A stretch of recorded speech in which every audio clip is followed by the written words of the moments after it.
Don't ask me to do it, please. We're not asking for your permission. We're telling you to set it up. What's up, YouTube? It's your boy Mark Dark, and I'm back with another video. If you're new, if you love your honor, go ahead, hit that subscribe button, like the video, and leave your theories, comments, everything down below. Now, tonight we're going to be talking about Your Honor, episode 9. This is the recap.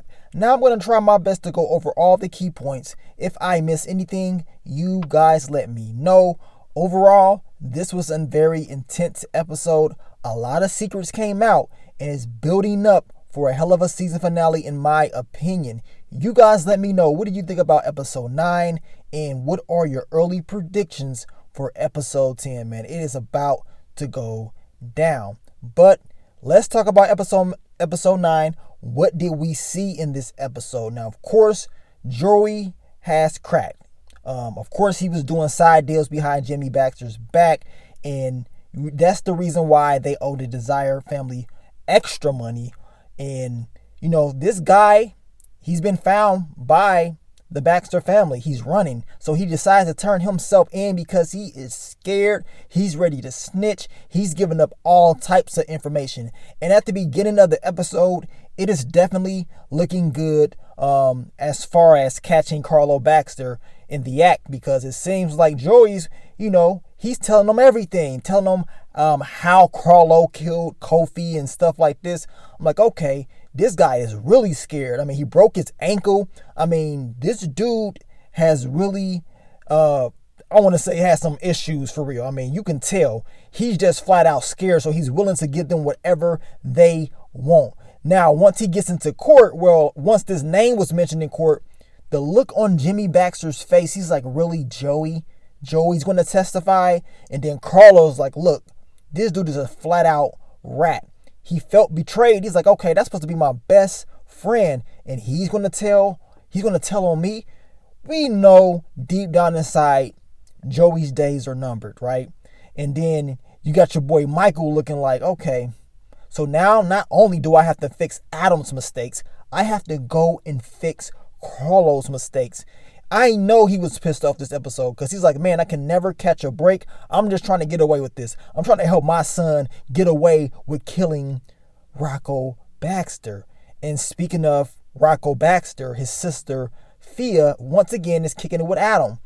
Then the MVP of the episode, in my opinion, Franny comes. She confronts Adam in a passive-aggressive type way, and of course only Adam can understand what she's doing. She's asking about, is, you know, Fia Baxter, is she Italian, her name and stuff like this, Sophia, you know, just picking and poking at Adam. Now Adam understands that this is going to be an issue, that Franny is here to stay. Of course she's mad that he is, of course, messing around with Rocco Baxter's sister. I mean, this guy is sick. Somebody needs to beat him down, in my opinion. Cannot stand Adam at all. Of course, we find more details about Adam's mother. Apparently, she didn't have the best past. She's not, a good character in this show. She was sleeping around with the Desire crew, messing around with them, and, you know, has some issues with these guys as well. You guys let me know what you think about this. But it seems like she does have issues with them, and she was messing around, getting her cheeks clapped, while Michael knew about it the whole time. Michael knew that his wife's cheeks was getting clapped.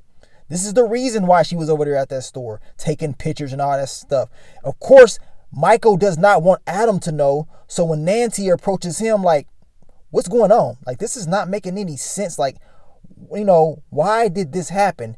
And, you know, Michael wants to brush this up under the rug. He does not want the truth of his wife coming out because he doesn't want Adam knowing that she, of course, was getting those cheeks clapped. She approaches Elizabeth as well, and she's like, look, maybe you should be the one to tell Adam the truth, that she was getting her cheeks clapped and having an affair. Now, of course, we get to your boy Michael and Jimmy Baxter. Once again, he has to figure out a game plan to neutralize Joey. They have to figure out something else. Michael tells him, look, this is what's going to happen, so be aware of these things. But Jimmy is asking him all these questions on why he was even out in this area in the first place. was his son dead when he left? Asking him all these details about the accident. And, Michael's not really trying to answer them. He's, making up lies because he's trying to protect Adam. And speaking of Adam and his name, Nancy decides to go to Jimmy Baxter and tell him to stay away from Michael and stay away from Adam. And once she says the name Adam, it hits the switch. Now Jimmy's like, Adam? I heard that name before. That's because Fia has mentioned him time and time again. So now your boy Jimmy does some research, and then he finds out that his daughter is dating Michael Desiato's son, Adam Desiato. And now he's pissed off. Now he's like, man, something is definitely not right. All these secrets, I'm going to get to the bottom of this, right? Now we get back to Michael. Michael has to come up with a game plan to neutralize Joey. Of course, he doesn't want Joey a part of this because that will expose Carlo, and that means that he cannot save Carlo. So he gives Joey a pitcher of water, tells him to drink it, and tells him certain things to say. When you get nervous, if you get nervous, just drink some water. And we know that Joey, he's not the sharpest knife in the book. The dude get out there, he's already tweaking, he's very nervous. Michael wants to prove that this dude has drug problems and that he is not a reliable source for this trial. And then your boy Joey eventually passes out. He faints, right? Because of the drugs that Michael put in this drink. And then Michael has to dispose of this drink because he doesn't want them catching him, right? I mean, he don't want to get caught for being on his whole Bill Cosby type stuff, getting rid of pills, putting pills in drinks and stuff like that. It shows that Michael is willing to do whatever it takes to save his son and his family, just like Jimmy Baxter is. And Jimmy even said this once again in this episode. But once we get back to court, of course, Michael has to dismiss all this. Joey is not allowed in this case at all. Whatever Joey said in the past is admissible because he's not a reliable source. The dude is drugged out, in your boy Michael's perspective, and he's out of there. So now Nancy is very upset. She's looking over there at Jimmy Baxter, and Baxter is smirking and stuff like that to Michael, and she understands, like, okay, something's not right. Every time that I get close to solving or getting closer, it seems like Michael always does something to neglect everything that I do. We got him smirking at Jimmy. Something is up. We know that Nancy eventually will solve all of this, right? Now, Franny, she decides to go to Adam and confront him face to face. Of course, Adam says, look, I know you're jealous and stuff like this. Franny wants him to confess. She's like, look, just tell her the truth. And pretty much in a threatening type of way. Now Adam has to figure out what he needs to do to neutralize Franny. Early predictions for this whole storyline was that Adam may try to, maybe try to kill Franny if he had to because of this secret. But it seems like Adam had something else up his sleeve. Now, we get to Lee. Lee is doing her own investigation on Kofi Jones. Comes and finds out that Kofi was taking a GED exam at the time of Rocco Baxter's death. So that means that he didn't do this. She has to prove it did not happen. And of course, she's going to take this proof to Eugene. Now we get to, of course, Gina Baxter. And Gina is once again upset with your girl, Fia, along with Jimmy. Now, they don't like that she's messing around with Adam. Of course, the whole topic of God is brought into this, and Fia says, look, pretty much I love Adam and I hate God. This is what she pretty much was saying. We know how your girl Fia is, and of course, they don't like this. And Jimmy, instead of just telling her what happened, because he can't really do that, he's like, man, I got to figure something out because I cannot have her dating Michael Desiato's son.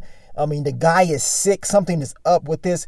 And like I told you guys, Jimmy is eager to figure this out, right? Then we get to your boy Charlie.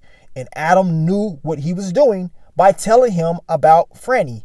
He knew that Charlie would dig into this. He's telling Charlie, look, don't worry about it. I got this. You don't have to worry about my teacher and stuff like this. Him telling this guy this was all a part of his plan because he knew that Charlie would handle this in his own way. And then we get to Lee. She approaches Eugene, tells him the truth that, look, Kofi was taking a test at the time of Rocco Baxter's death. That means that somebody in the Desire crew knew about this, and they pretty much just helping you out because they feel bad. And she tells Eugene he needs to watch what he's doing, watch who he's hanging around, because these people are dirty. And you can tell Eugene was very pissed off. So expect him to do something big. Trust me, in this last episode, your boy Eugene is going to look for revenge. Then we get to Charlie. He confronts Franny. And like I told you guys, Franny, in my opinion, was the MVP. He confronts her, tells her, look, leave Adam alone, or you're going to be labeled as a sex offender and your career is over, right? Then Franny hits him with the, well, okay, that's cool, but it's kind of weird that Adam killed Rocco Baxter. She told him the details of pretty much the car accident and how this 17-year-old kid can live with this. This has to get to him, right? And then the look on Charlie's face. He's like, what? This really happened? So now he's putting two and two together. And he's now realizing that that was the reason why Michael needed to get rid of the car. Now he's putting it all together. He's like, okay, I have to fix this fast, and I have to confront Michael about this as well. And then we get back to Lee. Lee is doing her homework. She's looking up stuff, trying to figure out exactly information about Rudy, because we know that your boy Eugene mentioned his name. She looks him up, and we know who Rudy is, right? Remember Rudy for the first couple episodes? It's the person that Charlie called, of course, to get rid of this car. Rudy gave a call to Little Mo, and then, of course, Little Mo, he made Kofi Jones get rid of the car. This is a dirty cop. We know him from earlier on in the season. We didn't really see him too much after this, but it's all connecting. Now she knows that this guy is dirty and that he can definitely not be trusted. Then we get to Jimmy Baxter. And Jimmy is pissed off, but Jimmy can't go off on his daughter. He can't tell her the truth. So he says, you know what? How about you invite Adam over? I want to meet him. You know what I'm saying? Since you're so happy and joyful, let's just meet him right now. Now, we knew this was going to happen eventually. We knew that Jimmy and Adam were going to meet and they were going to have a conversation. And I cannot wait for that conversation. And then the episode ends, of course, with Adam telling Michael, I'm about to go see my girlfriend. Little does he know, his girlfriend is Jimmy Baxter's daughter. And these secrets will come out even more in the season finale. It's crazy how everything is connecting, from Adam's mom being connected to the Desire crew, being in trouble, to, of course, Rudy being brought back into the picture, to Franny telling Charlie the truth about what happened with Adam and Rocco Baxter. I mean, what your boy Michael Desiato did to save Carlo Baxter. And it's all connecting, right? We know that Nancy's on the case. She's figuring it out. She knows something is up. She's going to dig deep in this next episode. So all of these secrets will be revealed in the season finale. I cannot wait to see the ending. This was a very good episode. A great episode as far as build up. And I'm telling you, it's going to get crazy in this season finale, man. You guys let me know. Like I said, if I missed anything, let me know. There's a lot of different things happening in this episode, so I probably didn't catch everything. But you guys have been doing a great job at letting me know some of the things that I have missed. So continue to do that. And once again, we're going to talk about it. And I may drop some storyline videos for you guys to prepare us all for that season finale as well. But thank you guys for all the love, all the support. And I will continue to give you guys more of Your Honor content in the future. But let me go on out of here, man. It's your boy Mark Dark. I'm out. Peace.